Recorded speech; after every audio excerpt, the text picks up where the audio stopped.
เวียกงานพลาธิการแม่นเวียกงานหนึ่งที่มีความสำคัญที่สุดซึ่งเป็นเสนาธิการให้แก่ผู้บัญชาโดยกงรอบด้านและติดพันกับบรรดาองค์การอื่นโดยเฉพาะแม่นปฏิบัติตามทิศชี้นำของกระทรวงป้องกันประเทศก็คือกรมใหญ่พลาธิการกองทัพเป็นต้นแม่นเวียกงานรับประกันชีวิตการเป็นอยู่ของพนักงานนักรบโดยปฏิบัติทิศนำ4ปลูก4เลี้ยงเป็นพื้นฐานสำคัญสหายพันโทวิสัยหลวงไซสุขคณะภาคกองพลหัวหน้าห้องพลาธิการกองพลที่3ให้ฮู้ว่าในระยะ1ปีผ่านมากองพลที่3ได้สุ่มใส่จัดตั้งปฏิบัติเวียกงานพลาธิการซึ่งมีผลสำเร็จหลายด้านเป็นต้นแมนเวียกงานผลิตแก้ไขชีวิตการเป็นอยู่และผลิตเป็นสินค้าเวียกงานปลูกฝังคณะพักคณะบัญชาห้องพลาธิการได้ชี้นำแผนกผลิตลงกวดกาสุงยูเวียกงานผลิตกสิกรรมปลูกฝังอยู่บรรดากรมกองที่ขึ้นกับกองพลที่3ปัจจุบันทั่วกองพลมีดินทำการผลิตทั้งหมด8ตอนเนื้อที่180กว่าเฮกตาร์ได้ปรับปรุงสถานที่ดินปลูกหญ้าแนวพันธุ์ทุกชนิดเนื้อที่14เฮกตาร์เพื่อไว้เลี้ยงสัตว์ของกองพลที่3ในนี้ได้ปลูกข้าวนาปีในเนื้อที่ 6.4 เฮกตาร์ใส่แนวพันธุ์682กิโลเป็นเงินเกือบ7ล้านกีบผลิตได้ 24,716 กิโลเป็นเงิน224ล้านกว่ากีบปลูกสาลีเนื้อที่ 8.7 เฮกตาร์แนวพันธุ์114กิโลเป็นเงิน8ล้านกีบผลผลิตได้ 35,530 กิโลเป็นเงิน106ล้านกว่ากีบปลูกผักชนิดต่างๆในเนื้อที่23กว่าเฮกตาร์ผลผลิตได้ 98,600 กว่ากิโลเป็นเงิน779ล้านกว่ากีบเวียกงานแก้ไขชีวิตกันเป็นอยู่และผลิตเป็นสินค้าหนึ่งเวียกงานปลูกฝังทางคณะพักคำสาการกองพลโดยเฉพาะมันห้องบริการได้ชี้นำภายในผลิตได้ลงกวดกาสุกยูเวียกงานผลิตกสิกรรมอยู่บรรดาองค์การกองกองที่ขึ้นกับกองพลที่3ทำการผลิตทั้งหมดในทวงพลพรมี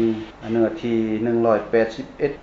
181.86 เฮกตาร์ได้ปรับปรุงสถานที่ปลูกหญ้าแนวพันธุ์ทุกชนิดทั้งหมด14กว่าเฮกตาร์เพื่อเลี้ยงสัตว์ของกองพลที่3ปลูกต้นไม้อุตสาหกรรมปลูกยางทั้งหมดถือว่า 8.3 เฮกตาร์จำนวน 4,982 ต้นผลได้เก็บถือว่า 7,597 กิโลเป็นเงิน 188ล้าน575,000 กีบในนี้มีของกองพลถือว่า 1,775 ต้นผลได้รับ 25,569 กิโลเป็นเงินถือว่า 55ล้าน150,000 กีบไม้ซักเนื้อที่ทั้งหมดเป็น 0.5 เฮกตาร์จำนวน361ต้นไม้ดูอ้อมค่ายถือว่า 1,397 ต้นไม้คาผูกอ้อมค่ายถือว่า 6,400 ต้นไม้เกษณาอ้อมค่าย74ต้นไม้วิกอ้อมค่ายถือว่า57ต้นรวมทั้งหมดถือว่ามัน 7,928 ต้นเวียกงานเลี้ยงสัตว์กองพลที่3ได้เลี้ยงสัตว์ใหญ่โดยแบ่งเป็น3จุดคือบ้านอุดมศูนย์ฝึกกองพลและทางทิศแนวหน้าในนี้เลี้ยงควายมีทั้งหมด22ตัวควายกองพล6ตัวเลี้ยงงัว407ตัวขายออก52ตัวเป็นเงิน416ล้านกีบงัวของกองพล144ตัวเลี้ยงแบ่326ตัวขายออก88ตัวเป็นเงิน264ล้านกว่ากีบในนี้มีแบ่ของกองพล35ตัว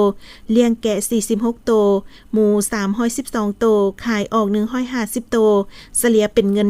173ล้านกว่ากีบเลี้ยงสัตว์เครื่องบกเครื่องน้ำทั่วกองพลมีหนองปลา63น้องปล่อยปลาแล้ว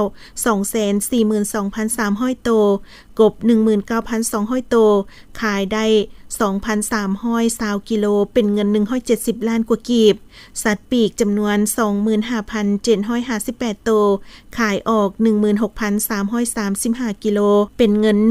1,475 ล้านกว่ากีบสั่งรวมแล้วใน1ปีผ่านมาทั่วกองพลที่3สามารถสร้างรายรับจากการปลูกฝังเลี้ยงสัตว์และหารายได้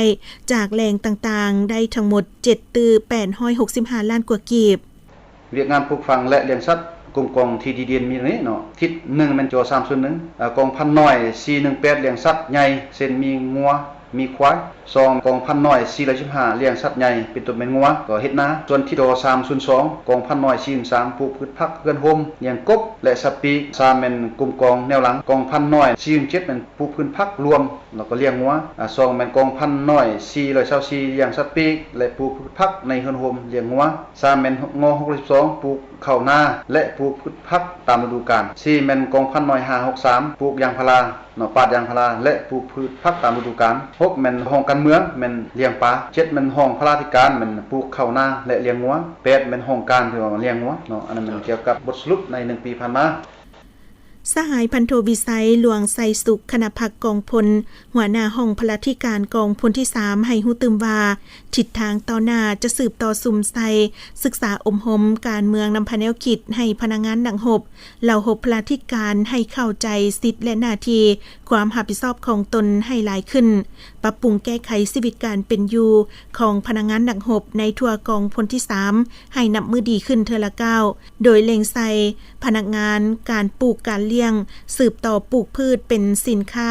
ขายออกเซนสาลีพืชผักตามเนื้อที่กลมกองที่มีแล้วให้ได้รับผลดีกว่าเก่า